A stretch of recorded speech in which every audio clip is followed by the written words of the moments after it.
কয়েকজন জেনারেল নাম আমরা জানি যারা বিএনপির সময় ভারত চিফ হওয়ার কথা ছিল, পরবর্তীতে ভারতে গিয়েছে। He was honey trap and later he was not given the ওই সিএস এর পোস্টটা দেয় না। সো এটা হচ্ছে ভারতের পরিকল্পিতভাবে আমাদের আর্মিকে, আমাদের আর্মির ফাইটিং স্পিডটাকে ধ্বংস করতেছে, এবং আওয়ামী লীগ 100% সাপোর্ট দিয়ে গেছে আমাকে। কয়েকজন অফিসারই যারা র্যাব এবং ডিজিএফএ তে চাকরি করেছে তারা সরাসরি স্বীকার করেছে তাদের সাথে ইন্ডিয়ান কানেকশন আছে।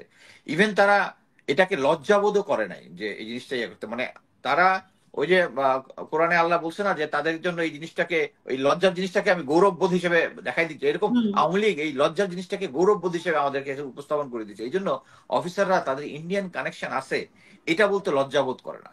তদন্তটা এটা সাধারণ একটা লোক দেখলেই বুঝবে দুইটা জায়গায়, ভিন্ন জায়গায় একই সময় হইতে পারে না। আর আপনি এক কাজ করেন না, জাতির কাছে একটা ইয়া দেখান যে এরকম একটা ঘরের মধ্যে এক কোনায় আগুন লাগাই দেন, সরকার আগুন লাগাই দেন, দেখেন তো এই পুরোটা ইয়ে করতে কতক্ষণ লাগে। আমি নিজে এক্সপিরিয়েন্স করছি এই ধরনের আগুনে, মানে কতটুকু ক্ষয় হয় এই ধরনের এক্সপেরিমেন্টে। এইটা একটা মানে ওই যে সাকিব ভাই যেটা বললো যে এইটার মধ্যে কোনো এডিশনাল বার্নিং এলিমেন্ট যদি না দেয়, গান পাউডার বা গ্যাসোলিন বা না থাকে, এইভাবে পুড়ে যাওয়ার কথা না। প্রথমেই আমি সাকিব ভাইয়ের দু একটা ইয়ে করি যে সেনাবাহিনী কি ফাইটিং ফোর্স কিনা। হ্যাঁ, সেনাবাহিনী একটা ফাইটিং ফোর্স। এটা আহ, আমি যতদিন চাকরি করেছি, আমি লাস্ট 2016-তেও তো মিশন করেছি, ওখানে হোস্টাইল সিচুয়েশন ম্যানেজ করেছি। অ্যাম্বুশ সিচুয়েশন যখন হয়েছে তখন সাথে সাথে পেট্রোল পাঠিয়েছি। নেক্সট স্ট্যান্ড বাই হিসেবে আমি নিজেও ছিলাম পেট্রোলে। আহ এই সমস্ত সিচুয়েশন নর্মাল কি সৈনিকদের body language is very important. সে যদি ফাইটিং ফোর্স হয় তখন দেখা যাবে সে বিভিন্ন উচিলা টুচিলা করবে। ইভেন আমি যখন আইভরি কোস্টে ছিলাম, একটা ক্রাইসিস ছিল, হঠাৎ করে ফ্রেঞ্চ দুইটা হেলিকপ্টার আমার ক্যাম্পের উপরে ছিল। আমরা বুঝতেছিলাম আমার একটা পেট্রোল ভিতরে ছিল। আমি জাস্ট বলছি, আমি তখন গোসল করতেছিলাম, 5 মিনিটের মধ্যে বলছি রেডি হইতে, 5 মিনিটের মধ্যে দুইটা পেট্রোল রেডি হয়েছে। এইটা হচ্ছে বুঝানো যে আমাদের সৈনিকদের spirit is very good. But এই যে ভালো স্পিরিট যেটা, এইটার কারণেই কিন্তু আমরা সবাই রৌমারির ইনসিডেন্ট জানি যে আমাদের বিজিবি যে তৎকালীন বিডিআর যেহেতু সেনাবাহিনীর অফিসারদের কমান্ডে চলতো, এই জন্য কিন্তু ভারতে একটা সিরিয়াস পরাজয় হয়েছিল। আমাদের দেশের মাটিতে তাদের অনেকগুলা লাশ ছিল, এই জন্যই দেশের মাটিতে ছিল দেখে এই উচ্চ আচ্চ করতে। এই বিডিআর যেহেতু আর্মিদের কমান্ডে চলতো, এটাই ছিল ভারতের ভীতির কারণ। এবং এইটার কারণেই তারা চাচ্ছে, বাংলাদেশ চেয়েছিল যে বিডিআর কার্নেজ ঘটানোর মূল ইয়া ছিল, দাবি তার তুলেছিল যে আমাদের সেনা, তাদের যেরকম বিসিএস ক্যাডার টাইপ বিএসএফ এর অফিসার, আমাদেরকে যেন ওরকম একটা ক্যাডার বেসড হয়। কারণ আমাদের স্ট্রেংথটাকে তারা ভয় পায় এই কারণে। এবং সেনাবাহিনীর যে ফাইটিং স্পিরিট আছে, আমি যেহেতু নিজে ছিলাম এবং আমি ইন্ডিয়ান স্পেশাল ফোর্সের সাথে ইয়া করেছি, আমি এটা নিয়ে লেখালেখিও করেছি। আমার কনসিডারেশনে we are far better than them, at least mind and spirit and other things. আমরা বাট জিনিসটা হচ্ছে এই স্পিরিটটাই তারা ভয় পেয়ে অ্যাকচুয়ালি এই আওয়ামী লীগের মাধ্যমে আমাদেরকে এই ব্যবসা পাতি বিভিন্ন ফেসিলিটি এগুলা দিয়ে অ্যাকচুয়ালি, এবং একটা সিস্টেমও চালু করেছে। নতুন অফিসারদেরকে বিয়ে দেওয়া মানে বিয়ের পরেও তারা একটা ভিজিটের ব্যবস্থা করে, বিভিন্ন কোর্স গ্যাদারিং এ ইন্ডিয়াতে ভিজিটের ব্যবস্থা করে, ভিজিটে ওখানে গিয়ে ইভেন সিভিল প্রশাসনের লোককে ওখানে গিয়ে করে। এবং একটা লোক পরবর্তীতে তাকে মারা যায়, সিভিল প্রশাসনের কেউ একজন, সবাই সন্দেহ করে যে তাকে হয়তো অ্যাপ্রোচ করা হয়েছিল। আমি নিজে কয়েকজন অফিসারকে যারা ইন্ডিয়াতে ট্রেনিং করেছে, 100% লোককে তারা অ্যাপ্রোচ করে তাদেরকে ইন্ডক্ট্রিনেটেড করার চেষ্টা করে। এটার বেস্ট উদাহরণ হচ্ছে জেনারেল এরশাদ। এটা আমাদের সময়কার গোয়েন্দা সংস্থায় যখন আমরা ট্রেনিং করেছি তখন এটা আমাদের প্রশিক্ষকরা বলেছে যে হি ওয়াজ ইন্ডক্ট্রিনেটেড বাই ইন্ডিয়া। এবং পরবর্তীতে আরো অনেক কয়েকজন জেনারেল নাম আমরা জানি যারা বিএনপির সময় ভারত চিফ হওয়ার কথা ছিল, পরবর্তীতে ভারতে গিয়েছে। He was honey trap and later he was not given the ওই সিএস এর পোস্টটা দেয় না। সো এটা হচ্ছে ভারতের পরিকল্পিতভাবে আমাদের আর্মিকে, আমাদের আর্মির ফাইটিং স্পিডটাকে ধ্বংস করতেছে, এবং আওয়ামী লীগ 100% সাপোর্ট দিয়ে গেছে। এই যে সাকিব ভাই যেটা বললো যে একজন ব্রিগেডিয়ারের তখন দায়িত্ব ছিল তাকে শুট করা। Actually Sheikh Hasina is not that Dam যে যে অফিসারটার স্পিরিট ওই শুট করা তাতে তো আশেপাশেই ঘেঁচতে দিবে না। কারণ সে যাদেরকে মানে আগে তো সবসময় গ্রেড 1 অফিসাররা উপরের দিকে প্রমোশন পেয়ে যেত। হ্যাঁ, আমি নিজে অনেক জায়গায় বলেছি যে আমার যে কোয়ালিফিকেশন এখানে আছে, আমি lieutenant colonel is enough.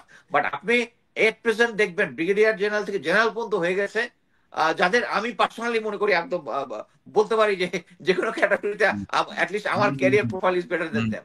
But আমি নিজে কনভিন্স যে আর্মির যে basic standard lieutenant colonel is good for me, but এই স্ট্যান্ডার্ডটাকে একদম আর মানে রিউইন করে দিয়েছে আর ওই না, কি বলে আমি সরি এখানে একটু আসতেছি না, লেফটেন্যান্ট বল কর্নেল সাহেবকে একটু বন্ধ বন্ধ করুন।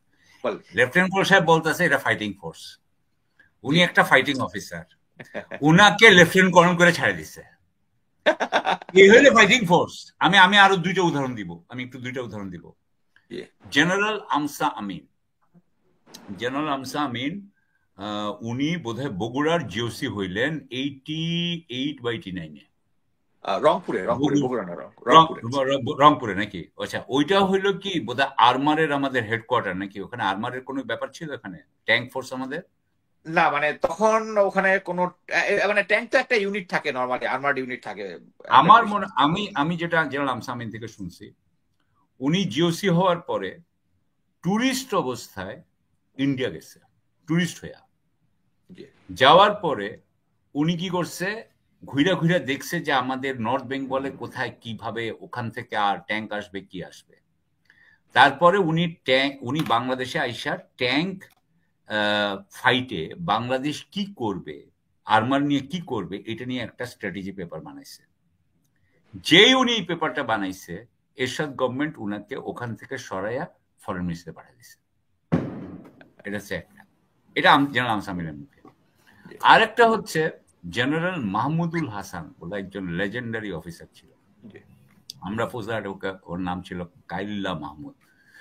তো সে করছিল কি আপনার 91-92-তে, সে আবার জিয়াউর রহমানের জাস্ট জুনিয়র ছিল এবং জিয়াউর রহমানকে খুব ইয়ে করতো আর কি, ক্লোজ ছিল। যখন আপনার জিয়াউর রহমানকে মারা হয় তখন হি ওয়াজ ইন কুমিল্লা, কুমিল্লার থেকে ওর ব্রিগেড নিয়ে উনি চলে গেছিলেন শুভপুর ব্রিজে, এবং শুভপুর ব্রিজ উনি এর সাথে কথাও শুনেন নাই, উনি শুভপুর ব্রিজে উনি ওখানে ব্লক করেন, ওখানে উনি অপোনেন্ট সোলজারদেরকে উনি ডিজার্ন করান, এবং পরে এসে উনি ওই মঞ্জুর হত্যার সময় উনি ক্যান্টনমেন্টে ছিলেন, সেখানে যাচ্ছিলেন। কিন্তু এই মাহমুদুল হাসান, ঘটনা হয় কি 1991-এ আমাদের এখানে রোহিঙ্গা ইয়ে হয়, রোহিঙ্গা আপনার ইনকারশন হয়। রোহিঙ্গা যখন ইনকারশন হয় তখন আর্ম ফোর্সেস, আমি যেটুকু শুনছি যে বাংলাদেশ আর্মি থেকে বলা হয় যে আমাদের আর্মির ফরওয়ার্ড ডিপ্লয়মেন্ট দরকার। তখন খালেদা জিয়া বলেন যে না, ফরওয়ার্ড ডিপ্লয়মেন্ট হবে না, অর্থাৎ রামু যেখানে আছে বা যেখানে আছে সেখানে ফরওয়ার্ড ডিপ্লয়মেন্ট হবে না। তখন মাহমুদুল হাসান সাহেব, যার ব্রাদার ইন ল আমার বন্ধু, উনি আবার যেহেতু খালেদা জিয়াকে উনি চিনেন অনেকদিন ধরে ভাবি হিসাবে, উনি বলে ফেলাইছেন যে তাইলে এক কাজ করেন ম্যাডাম, আমাদেরকে 2 হাতে 2 চুরি পড়ায় then, because he was a fighter, he was a fighter, he was to fight. So উনাকে কি করলো, আস্তে করে টার্কিতে অ্যাম্বাসাডার, সাথে সাথে উনাকে পাঠিয়ে দিল। এবং উনি একটা কথা বলছিলেন তখন যে আমার বডি থেকে ইউনিফর্মটা খুলে নিতে মনে হচ্ছে আমার চামড়া ছিলে ফেলতেছে। This is what a soldier Tux like. আমাদের দেশে গত 30 বছরে 40 বছরে কোনো প্রপার সোলজারকে তার কেরিয়ার দেওয়া হয়নি। পাকিস্তানের মধ্যে একটা কথা আছে, no good officer goes beyond brigadier, no good officer.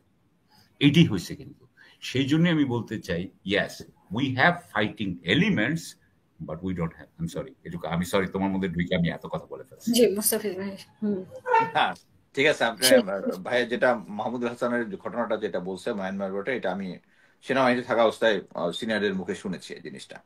তবে মোট কথা হচ্ছে এই ফাইটিং স্পিরিটটা নষ্ট করে দিয়েছে, এটাই হচ্ছে কথা। বাট এটাকে আমাকে ব্যাক করতে হলে, যেমন যেমন মনে করেন যে আমাকে কয়েকজন অফিসারই যারা র্যাব এবং ডিজিএফএ তে চাকরি করছে, তারা সরাসরি স্বীকার করেছে তাদের সাথে ইন্ডিয়ান কানেকশন আছে। ইভেন তারা এটাকে লজ্জাবোধও করে নাই যে এই জিনিসটা ইয়ে করতে, মানে তারা ওই যে কোরআনে আল্লাহ বলছে না যে তাদের জন্য এই জিনিসটাকে, ওই লজ্জার জিনিসটাকে আমি গৌরববোধ হিসেবে দেখাই দিচ্ছি, এরকম আওয়ামী লীগ এই লজ্জার জিনিসটাকে গৌরববোধ হিসেবে আমাদেরকে উপস্থাপন করে দিচ্ছে। এই জন্য অফিসাররা তাদের ইন্ডিয়ান কানেকশন আছে এটা বলতে লজ্জাবোধ করে না। ইভেন এই যে আমার পোস্টম্যাট মেজর জেনারেল জিয়াউল হাসান এই 2019 সালে সম্ভবত বা 18-তে যখন ইয়াতে এসছিল, নিউ ইয়র্কে এসছিল, তখন সে আমাকে বলছিল যে হোমল্যান্ড সিকিউরিটি তাকে অফার দিয়েছে যদি নির্বাচনে আপ ডাউন হয়, আমেরিকায় যদি চলে আসে, he will work for them, because ও জানে যে ও ইন্ডিয়ান বিচ্ছিন্ন দিয়ে সেভেন সিস্টার এদিকে কাজ করেছে ইন্ডিয়ার সাথে, সো তাকে আমেরিকা ইউজ করতে চায়। মানে এই জিনিসটাই হচ্ছে যে মানে মানে এবং সে তখন আমার কাছে স্বীকার করছে যে ইন্ডিয়ার সাথে কাজ করেছে। সো এই জিনিসটা লজ্জাবোধটা আমাদেরকে আওয়ামী লীগ ভেঙে দিয়েছে। এই জিনিসটা থেকে ফেরত আনার জন্য জেনারেল অ্যাকচুয়ালি আমি মানে sorry to say again and again and again, কিছু সিনিয়র অফিসার যারা প্রাক্তন এনএসআই ডিজিএফআই তে চাকরি করেছে তারা কয়েকদিন আগে একজনকে মন্তব্য করেছে যে ওয়াকার স্যার 5 নৌকায় পা রাখতেছে এবং at the end he can't manage, and হয়তোবা সে একদম মানে সেনাবাহিনী এবং বাংলাদেশের মধ্যে একটা অ্যাশেমড অবস্থায় সে এই ইনফর্মটা খুলবে। মানে পেছন থেকে কি তাহলে কলকাঠি নাচছে কি জেনারেল ওয়াকার নাকি আসিফ নজরুলের নাম শোনা যায়, তাহলে কি মানে কে দুজনেই? এট প্রেজেন্ট আমি যে গ্রুপটা গিয়েছিল আসিফ নজরুলের সাথে কথা বলার জন্য, যে আমাদের যে 25 ফেব্রুয়ারির কমিশন এবং এই যারা ডিপ্রাইভড অফিসারদের কেসটা এইটা সামনে যাচ্ছিল না because of our military advisers. এবং এই জন্যই আপনি দেখবেন যে পরশুদিনের যে ইয়াটাতে এটা গভর্নমেন্ট অফ বাংলাদেশ প্রধান চিফ অ্যাডভাইজারের ওয়েবসাইট থেকেও ফেসবুক থেকেও এটা শেয়ার করা হয়েছে, এবং ওখানে কোনো মিলিটারি অ্যাডভাইজার কেউ ছিল না। কেন ছিল বলে? It's a military matter. কেন? Because they lack in confidence on them, very simple. So এই যে এই জিনিসটাকে ফিরিয়ে আনার জন্য জেনারেল ওয়াকার 5 নৌকায় পা দিয়ে আছে, this is to still he receive instruction from India. এবং এটা মানে আমরা বলছি কি মানে বাংলা আছে না, কাঙ্গালের কথা বাসি হইলে ফলবে। আমি আপনাকে গ্যারান্টি দিতে পারি যে উনি অ্যাশেমড অবস্থায় এই সেনাবাহিনী থেকে চলে যাবে। এবং এটা যদি না বুঝে এই গভর্নমেন্ট, তাহলে এই যে যে জিনিসগুলো আছে। আরেকটা জিনিস হচ্ছে এই যে তদন্তের কথাটা যেটা বললেন, যে তদন্তটা এটা সাধারণ একটা লোক দেখলেই বুঝবে, দুইটা জায়গায় ভিন্ন জায়গায় একই সময় হইতে পারে না। আর আপনি এক কাজ করেন না, জাতির কাছে একটা ইয়া দেখান যে এরকম একটা ঘরের মধ্যে এক কোনায় আগুন লাগাই দেন, সরকার আগুন লাগাই দেন, দেখেন তো এই পুরোটা ইয়ে করতে কতক্ষণ লাগে। আমি নিজে এক্সপিরিয়েন্স করছি এই ধরনের আগুনে মানে কতটুকু ক্ষয় হয় এই ধরনের এক্সপেরিমেন্টে। এইটা একটা মানে ওই যে সাকিব ভাই যেটা বললো যে এইটার মধ্যে কোনো এডিশনাল বার্নিং এলিমেন্ট যদি না দেয়, গান পাউডার বা গ্যাসোলিন বা না থাকে, এইভাবে পুড়ে যাওয়ার কথা না। আমি ভিডিওগুলো দেখেছি। সো এখন এই মুহূর্তে মানে সরকারের কাছে মানে সবচেয়ে ইম্পর্টেন্ট যেটা একটু, যারা তদন্ত করেছে তারা দে আর কনফিডেন্ট এনাফ যে আমরা এমন একটা রিপোর্ট দিব, এবং আওয়ামী লীগের আমলে যেরকম মানে গুম খুর ক্রসফায়ার স্বীকার করে এইটাও তারা মেনে নিবে। দে আর ইন দ্যাট কনফিডেন্স লেভেল। এবং দ্যাট কনফিডেন্স লেভেল কোথেকে আসে? বিকজ ওই শেখ হাসিনার যে সচিবরাই এখনো আছে, শেখ হাসিনার জেনারেলরা এখনো আছে, পুলিশে যারা আছে তারা আছে। এবং এইটা যদি কেউ না বুঝে, একটা বলতে পারে এটার জন্য তো আপনাকে স্পেশালিস্ট হইতে হবে না, এটা বোঝার জন্য স্পেশালিস্ট হইতে হবে না, সাধারণ রকেট সায়েন্টিস্ট হইতে হবে না, সাধারণ। এবং এইটাই হচ্ছে এই সরকারের সাকসেস। আপনি সাকসেস না হওয়ার কাহিনী। আরেকটা জিনিস দেখেন, 111 সরকারের কিন্তু সেম সিচুয়েশন ছিল, কিন্তু ওইটাতে কেন ডিস্টার্ব হয় নাই? বিকজ ওইটা ছিল ইন্ডিয়ার ইন্টারেস্টে, তখন ইন্ডিয়া কোনো ডিস্টার্ব করে নাই। আর এখন ইন্ডিয়া ডিস্টার্ব করতেছে শুধু তাদের লোক দিয়ে না, আমাদের লোকদের যারা আছে। আমরা মানে সরি টু সে আমরা একটা মির জাফরের জাতি, যে এখন যে সমস্ত গুলা করতেছে সব আমাদের লোকজনই করতেছে। এবং শেখ হাসিনার এবং তার দোসরা যে পরিমাণ টাকা মারছে, চুরি করছে, এই পুরো টাকাটা তো বিদেশ নিতে পারে নাই। যে দেশ যেগুলো আছে they are sharing with law enforcement and others or the other political parties. Thank you.